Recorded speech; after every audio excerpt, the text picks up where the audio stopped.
E aí, pessoal, tranquilo? Beleza mesmo? Hoje a gente vai falar sobre política, poder e Estado. De modo geral, dentro do pensamento do nosso querido Max Weber, mas também vamos falar dentro do contexto brasileiro, ou seja, da evolução do Brasil ao longo do tempo, tá? Nesses quesitos de política, poder e Estado, questão do voto, questão de como que o poder se estabeleceu ao longo do tempo, como que as coisas foram mudando. Então a gente vai falar, trazer um panorama geral do Brasil dentro desse contexto, certo?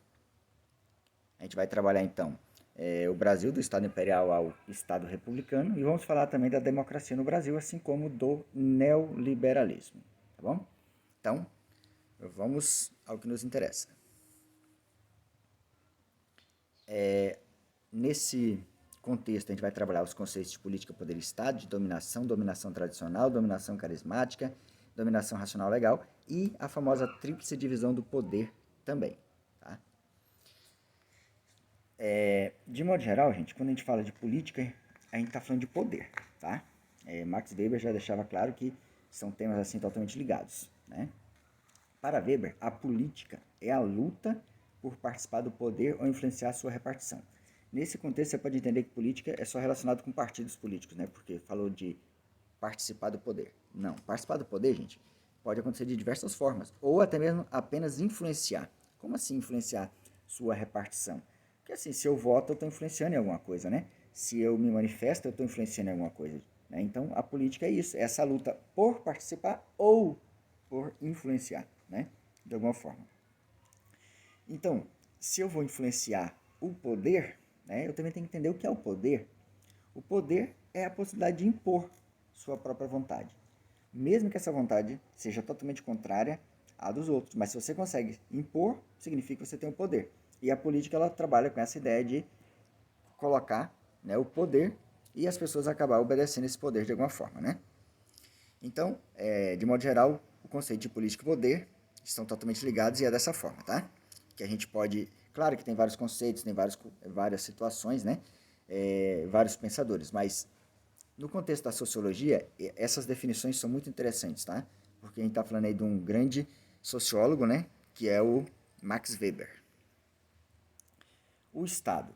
O conceito do Max Weber de Estado é que é muito interessante, né? Porque ele fala assim que o Estado é o detentor do monopólio da violência legítima em um determinado território. Como assim? Detentor da violência legítima? É porque o Estado ele tem direito de usar da violência, por isso que ele tem a força policial, né? Só que a gente entende que essa força é legítima. Por quê? Porque é para manter a ordem, né? Então é bem interessante esse contexto. Só o Estado tem esse direito. Se outras pessoas utilizam disso, de alguma forma, está contra o Estado, né? E não é uma ação legítima. Por isso que o Estado tem a sua forma legítima de agir e coibir essa outra força, que seria uma força ilegítima. Por exemplo, um bandido que está ali utilizando uma arma, ele tem ali um poder naquele momento. Só que esse poder vai ser frágil, porque não é um poder legítimo. Né? A polícia que tem o poder legítimo de agir. E as pessoas vão sempre apoiar, claro, a polícia, né? O Weber chamou de dominação a probabilidade de encontrar obediência em um grupo de pessoas. Então, se você faz ali o poder, consegue ter o poder, você pode ter a dominação, né? Só que a dominação, entra esse negócio que eu falei antes, tem que ser legítima. A dominação ela só vai durar se ela for legítima. Se for uma dominação igual essa que você tem o exemplo do bandido com uma arma, ela vai durar pouco, só até a hora que a polícia chegar, e aí não sabemos qual vai ser a consequência, mas com certeza aquilo ele vai acabar de alguma forma, inclusive de uma forma bem trágica, né? Mas vai acabar. Então, só vai durar se for legítima. Então, a ação do Estado é legítima, por isso que ela dura, né? Por isso que ela consegue manter a ordem ao longo do tempo, tá? A dominação, ela se estabelece a partir de três situações. Tem aquela a tradicional, que é quando as pessoas, então, obedecem por tradição, porque sempre foi assim, então nós vamos seguir essa tradição e pronto. Tem a carismática, que é quando a pessoa acha assim, esse líder pode ser um líder político, religioso e tal, ele é inspirado por Deus, então as pessoas seguem ele de forma cega, né? E tem a racional legal. Essa é a mais interessante de todas. Todas essas três são legítimas, tá? A dominação legítima, que é a forma que dura, né? A racional legal é essa que faz parte da lei, tá? Então a gente vai entender que é correto obedecer a lei, por mais que a gente não concorde com nada, entendeu? Mas é correto obedecer a lei. Então, existem esses três tipos de dominação, tá? Todas as três são legítimas, segundo Max Weber. Se o poder é essa probabilidade de impor sua vontade, e vamos imaginar então que o governante pode usar desse poder a favor dele, né, de forma bem arbitrária. E aí então um cidadão chamado Montesquieu, ele disse que era importante dividir o poder exatamente para evitar esses abusos, né? Então surgiu a teoria da tríplice divisão do poder, onde o poder seria dividido em executivo, legislativo e judiciário. Então isso traria mais liberdade aos cidadãos, cumprimento das leis, né? Traria um Estado mais justo, democrático, igualitário, né? Então essa foi uma definição bastante interessante do Max Weber, né? Que seria a tríplice divisão do poder, né? Então, como a gente já viu de modo geral o que seria essa política poder-estado, vamos ver como que o Brasil trabalhou com essa situação, né? Bom, como a gente sabe, o Brasil começa em 1500 com a chegada dos portugueses. Antes disso, logicamente, já tínhamos os povos indígenas e tal. Mas, como história de Estado organizado, nem começa em 1500, vai começar mais adiante, né? E aí, então, quando o Brasil se torna independente, né, em 1822, nós vamos ter o início do Estado Imperial no Brasil, né? E aí nós vamos ter uma questão bem interessante, porque nós vamos ter uma forma de organização do Estado já, e essa forma de organização ela vai mudar ao longo do tempo, tá? Como o Brasil se tornou independente em 1822, então tinha que organizar o seu Estado. Como é que se organiza um Estado? A primeira coisa é através das leis, né? Então o Brasil elabora uma Constituição no ano de 1824. Essa Constituição foi feita de forma arbitrária, tá? Com a prisão de deputados que discordavam de algumas coisas e tudo mais. E por isso essa Constituição trouxe uma coisa muito interessante. 4 poderes. Acabamos de falar que o poder tinha que ser dividido em 3. No Brasil era dividido em 4. Onde tinha os 3 tradicionais, que a gente acabou de falar, o executivo, o legislativo e o judiciário, e tinha um 4º poder chamado poder moderador, que era o imperador que fazia uso dele. Só que o moderador é como se fosse um poder acima dos outros. Então o Brasil se tornava um país constitucional e tal, só que ao mesmo tempo era um país absolutista, né? Porque a lei dava esse direito ao imperador de fazer o que ele quisesse. Ele podia vetar leis, dissolver a Câmara, prender os deputados, fazer o que ele queria. Então, essa é a primeira coisa interessante. Então o Brasil tinha 4 poderes, tá? A partir no período do Império, né? Que a gente chama também de período monárquico, certo? Como era a questão do voto nesse período? O voto era censitário. Apenas homens a partir de 25 anos é que podiam votar. As eleições eram em 2 etapas. Mas hoje também é em 2 etapas. Não, hoje não é em 2 etapas, tá? Hoje nós temos 2 turnos, é diferente. 2 etapas porque a eleição acontecia em 2 momentos. Num primeiro momento, só votava as pessoas que tinham 100 mil réis anuais, tá? E aí essa pessoa ele não votava no candidato, ele escolhia os eleitores. Olha que coisa interessante. Então ele era apenas um votante, ele escolhia os eleitores. Os eleitores, por sua vez, tinham que ter 200 mil réis de renda, tá? E aí eles elegiam exatamente o quê? Elegia o poder legislativo, que era composto de senadores vitalícios, ou seja, depois de eleito ficava lá até morrer, né? E só podia ser senador se tivesse uma renda de 800 mil réis, tá? E o deputado tinha que ter uma renda de 400 mil réis. O deputado ficava 3 anos no poder, tá? O senador, na verdade, não era eleito diretamente, tá? As pessoas elegiam o 3 e aí o imperador escolhia aquele que ele tivesse mais afinidade, já que o imperador tinha poderes e mais poderes, né? Então observa que o voto era um voto censitário porque precisava da renda, né? E era um voto ainda que estava apenas para homens maiores de 25 anos. Tinha outras regras também, mas de modo geral seria essa a situação, tá? Bom, quando acontece a proclamação da República no Brasil, em 1889, nós vamos ter a República Oligárquica, que vai até 1930. O que é a República Oligárquica?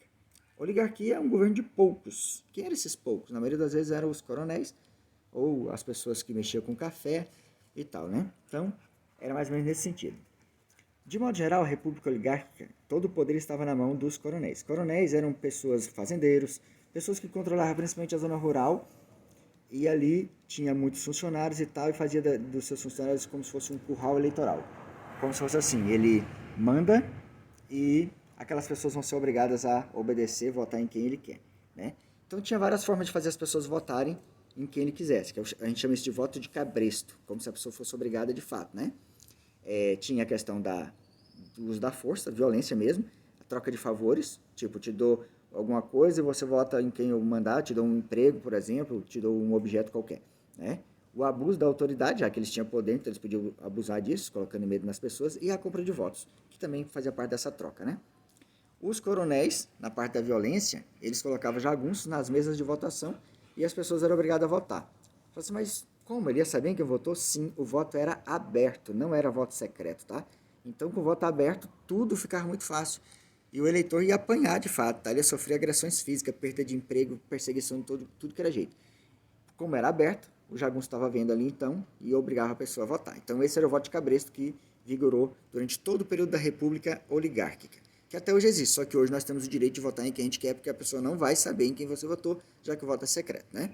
Mas as pessoas permanecem com medo e fazendo a vontade desses políticos que são, na verdade, verdadeiros bandidos, né? Bom, num primeiro momento, com a República, é claro que vai mudar algumas coisas, né? Então, nós vamos ter uma nova Constituição, Constituição de 1891, e aí a questão da renda vai deixar de existir para ser eleitor, entendeu? Não precisa mais ter renda. Vai diminuir a questão da idade para 21 anos, mas vai continuar basicamente a mesma coisa, tá? Mulheres não votam, só homens votam, só que agora mudou uma coisa interessante, mudou algo que passou a ser bem interessante. Por quê? Porque antes precisava ter a renda, né? Agora não, agora tem que ser alfabetizado para votar. E isso é um problema sério. Por quê? Porque no Brasil não tinha muitas pessoas alfabetizadas, então não mudou quase nada. O voto continuou como se fosse assim, um direito de pouquíssimas pessoas, entendeu? Então mulheres continuaram excluídas e tudo mais. Então observa que houve mudanças, mas não foram assim tão significativas. Aí vai acontecer no ano de 1930 o fim desse período, que a gente chama de República Oligárquica, Primeira República, República Velha, e vai surgir o período chamado de Era Vargas, quando Vargas chegou ao poder. E o mais curioso é que, como existiam todas essas fraudes eleitorais, o voto de cabresto e tal, era difícil perder a eleição, né? Por quê? Porque se perdesse, eles usavam de mecanismos e tal e continuavam no poder. E aí, então, como que o Getúlio Vargas conseguiu chegar ao poder se ele não fazia parte, tá, desse esquema? Ele rompeu com essa política que a gente chamava também de política do café com leite. Bom, ele chegou porque ele deu um golpe, tá? Ele se candidatou, perdeu a eleição, por devido às fraudes, né? Ele perdeu a eleição. E aí, ele usou, então, de uma força militar, derrubou o presidente, que ainda estava, né, terminando seu mandato, não deixou o outro que foi eleito, que era o Júlio Prestes, assumir o poder. E aí, então, essa revolução, chamada Revolução de 30, colocou Vargas no poder. E aí, então, terminou o período da República Velha, a República Oligárquica. E aí passou a ter o famoso período da Era Vargas. Tá? Nesse período temos duas coisas importantes. As mulheres passam a ter o direito de votar e o voto passa a ser secreto. Uma das promessas aí do Vargas durante o período da sua campanha. Bom, em 1945, observa que o Vargas ficou no poder 15 anos. Tá? Em 1945, o Vargas sai do poder, ele é tirado também, tá? Ele não sai assim normalmente, ele é tirado. E aí começa a primeira experiência de democracia no Brasil, num período que a gente chama de Brasil populista, que vai de 45 a 64. Essa primeira experiência de democracia foi bem, assim, conturbada no Brasil, tá? Só para vocês terem ideia, muitos presidentes não conseguiram ali concluir o seu mandato, vices que assumia não conseguia também concluir, né, e tudo mais.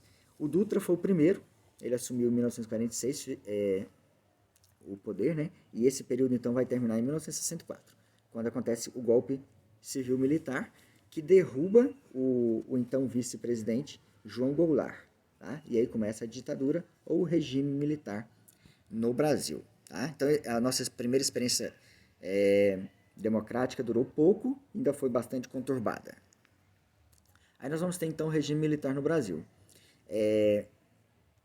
No primeiro momento, esse regime militar ele vem com a ideia de ser transitório, rápido, entendeu? Só que acabou durando 21 anos. Num primeiro momento, o regime militar se caracterizou pelo quê? Né? Pelas eleições indiretas para presidente da República, governadores e prefeitos de capitais. Ou seja, o povo não podia eleger essas pessoas. Mas essas eleições continuavam existindo, tá? Só votava lá o colégio eleitoral, deputados e senadores. Logicamente, muitas pessoas foram perseguidas, perderam seus direitos políticos, civis, né? Teve tortura, teve morte, teve uma série de coisas, né? Censura aos meios de comunicação, tá? Muitos deputados de oposição e senadores eram caçados também, entendeu? Mas existia eleição, pelo menos, para esses dois cargos, onde o povo realmente votava, tá?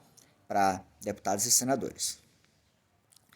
A primeira fase do regime militar vai de 64 a 68. É marcado pelos atos institucionais. O que seria atos institucionais? É como se fossem leis criadas para aquele momento, entendeu? Então, a Constituição, digamos assim, ela vai ser suspensa, vai surgir uma outra, tá? Em 1967, mas o que vai de fato ditar as normas serão esses atos institucionais, que eram decretos, tá? E aí acontece o quê? No primeiro momento acontece a suspensão das eleições para presidente, tá? Governadores e prefeitos das capitais. Em 1966 também vai ter a mudança na questão eleitoral, onde vão surgir apenas 2 partidos, tá? Devido a uma questão de derrota, tá? Dos militares, então acontece a criação apenas de 2 partidos, o MDB e a Arena. E com o AI-5 acontece o momento mais duro da ditadura militar, né, que a partir do AI-5 o governo podia fazer o que ele bem entendesse, tá? Se torna uma ditadura de fato, tá? Isso foi foi uma resposta a um deputado que fez uma crítica, e aí, como os deputados não caçaram ele, né, não obedeceram os militares, então os militares criaram uma lei excepcional para fazer o que eles bem entendessem. Nós vamos ter uma segunda fase, de 69 a 73, marcada por 2 coisas importantes, né, que é a repressão intensa, ou seja, os militares repreendiam qualquer coisa, né, de atrás da violência. E aí surgem os guerrilheiros. Por quê? O movimento guerrilheiro porque democraticamente o governo controlava tudo, então começa a haver esse movimento armado contra a ditadura. E é nesse período que o Brasil, então, passa pelo milagre econômico. O Brasil tem crescimento econômico fantástico, entendeu? Então, isso é algo assim que dá muita legitimidade ao regime militar. Né? O Brasil tem, então, um crescimento econômico fantástico. Tudo graças a empréstimos estrangeiros, que vai culminar com uma grande dívida para o Brasil. E aí, em 1974, o regime militar tem uma grande derrota nas eleições, como já tinha tido em outros momentos também, né? Na terceira fase, que vai de 74 a 84, nós vamos encontrar, então, uma crise terrível, porque o Brasil tinha um milagre econômico baseado em importação de muitas coisas, inclusive do petróleo. O preço do petróleo se elevou, o Brasil começou a ter uma dívida terrível, passou a ter uma inflação altíssima, ou seja, ficou tudo fora do controle. E aí, então, o Geisel assume o poder em 74 e ele promete, né, que vai trazer o Brasil de volta para a democracia, fazer a reabertura gradual, lenta, gradual e segura. E aí nós temos, então, a extinção do AI-5, tá, em 1978, que é algo muito importante, e em 79 ele decreta a anistia, né, ou seja, permite que os exilados políticos voltem e cria novos partidos. Então acaba com o bipartidarismo e aí surgem vários outros partidos. E aí, em 1984 começa a campanha das diretas já. O que seria as diretas já? Na verdade, assim, a oposição queria voltar a ter o direito de eleger o presidente, entendeu? Só que para isso precisava mudar a lei. Então fizeram uma campanha e tal e criaram uma emenda para ser votada, né? Para a volta do direito das pessoas a eleger o presidente. E aí ganhou o nome de diretas já. O que vai acontecer a partir daí? O povo vai para as ruas, né? As diretas já viram uma grande passeata, grandes comícios e tudo mais, forçando, digamos, a aprovação da lei. Só que essa emenda não foi aprovada no Congresso, tá? E aí o Tancredo Neves, que era o candidato da oposição pelo MDB, ele acabou sendo eleito mesmo não sendo direta a eleição, tá? Mesmo a eleição indireta. Por quê? Porque várias pessoas que apoiavam o regime militar também abandonaram o regime, porque a situação estava precária, entendeu? A questão econômica, e aí formaram a Frente Liberal e acabaram apoiando o Tancredo, que acabou vencendo. O curioso é que o Tancredo morreu antes de tomar posse, e quem assumiu foi o vice, que por acaso era aliado dos antigos militares, tá? Mas, de qualquer forma, a democracia chegou ao Brasil de novo, né? Voltou ao Brasil dessa forma, tá? Ou seja, a ditadura chegou ao fim. Bom, aí com o governo do José Sarney, né, que era o vice, foi o que assumiu, o Brasil passa por crises econômicas terríveis e tal, e com o passar do tempo, então, o Brasil vai tentando corrigir, mas não consegue, e aí nós vamos chegar na primeira eleição para presidente, onde é eleito o Collor, né, Fernando Collor de Mello, e aí começa o período do neoliberalismo no Brasil, que aí vai ser intensificado pelo Fernando Henrique Cardoso, né, o cara muito importante, porque criou o real, e o Brasil finalmente conseguiu corrigir o problema da inflação, que era terrível, né?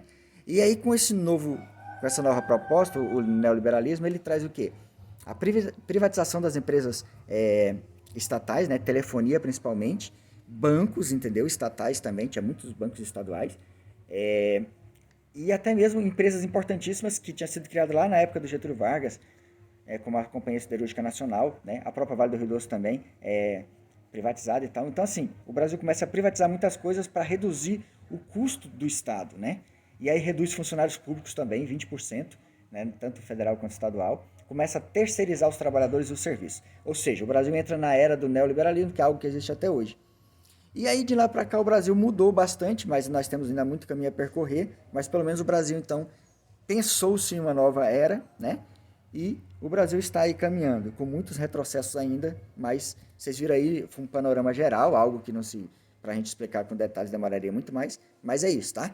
Espero que dê pelo menos para ter uma ideia geral assim de como que isso ocorreu. Essa nova república está em vigor até hoje, tá, gente? Nós ainda estamos nesse mesmo período, ok?